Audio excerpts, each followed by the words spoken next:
Hey y'all, it's Kirk. So Ask Dr. Kirk, episode 21. Kind of a touchy subject today, but I have a question today from Miss Lisa in Marietta, Georgia, who says, Ask Dr. Kirk, I know you said that you do not get political. However, in a previous medical minute, you had mentioned that, quote, the practice of medicine cannot be handcuffed by political correctness, unquote. When is it safe for you to expound upon this? Dang it, Miss Lisa. Expound, by the way, awesome vocabulary word. Yeah, so y'all know me. I'm not going to get lost in the weeds in the political stuff. I hate that muck and mire, and I will not tread into it. Um, However, I do need to clarify the statement that I made because that is very true. The practice of medicine is one that really needs to not get lost in some of the things our society is saying as far as being politically correct, because we cannot afford to ignore our differences. So let me be clear. um, Y'all have heard me say it. God made you the wonderful, unique snowflake that you are. And we have these awesome differences in everything. So, one side of our society and history is, absolutely hated our differences and we fight over them and all this kind of stuff. But there's been this wild overswing into the other direction where we're saying we should ignore it and we should just be totally blind to our differences, and we're all the same and equal. Um, but where we get lost in that is being the same, yeah, as far as treating each other with love and respect is absolutely awesome. However, there are differences in us, and there's differences that we should be celebrating and that we should be loving and displaying and everything. Now, when it comes to someone who is practicing medicine, there are just flat out statistics that I cannot ignore when it comes to our differences.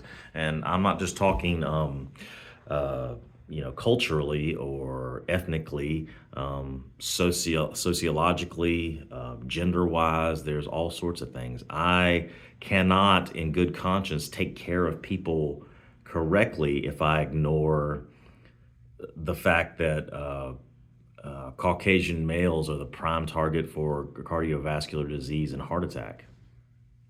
That's just there. African American males have the most blood pressure issues, which makes them the leading candidate for dying of stroke. That's there. In the Hispanic population, liver disease is one of the most prominent things in their ethnic group.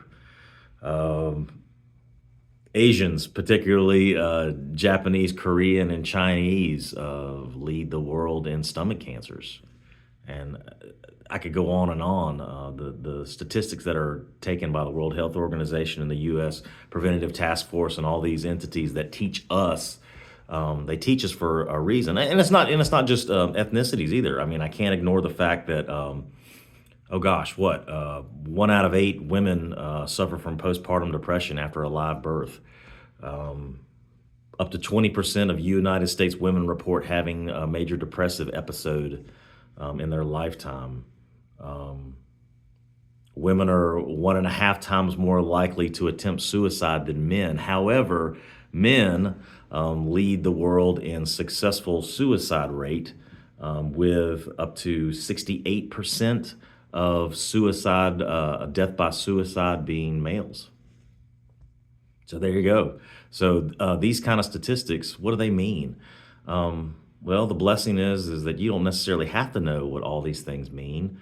That's my job, and my job cannot turn a blind eye to these kind of numbers because this is what helps guide the things that I should be looking out for and the things that I need to be cognizant of in order to take care of you guys correctly. So um, really what you guys have to understand is when I said that statement, of course I don't want to get into some kind of political battle. Don't even bring it, don't even bring it here in the comments and everything on with political correctness and everything, just understand that, number one, as a Christian, I'm going to love and respect you, even my enemies, because that's what I'm commanded to do.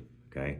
Number two, as a physician, I'm going to do no harm, and I'm very much going to celebrate your differences. I'm going to treat you with all the respect that you deserve. Okay. And part of me respecting you is knowing how unique and awesome you are and being able to take care of you correctly.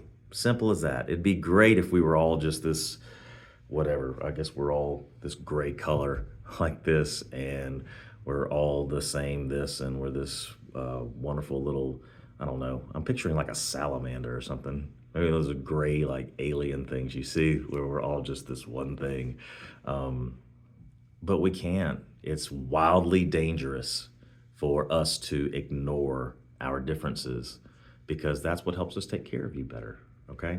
So I don't want anybody to necessarily take offense to that kind of thing. I don't want you to misconstrue that because I'm seeing your differences that I am saying something's better than the other, or something has more worth than the other, or that we're not equal.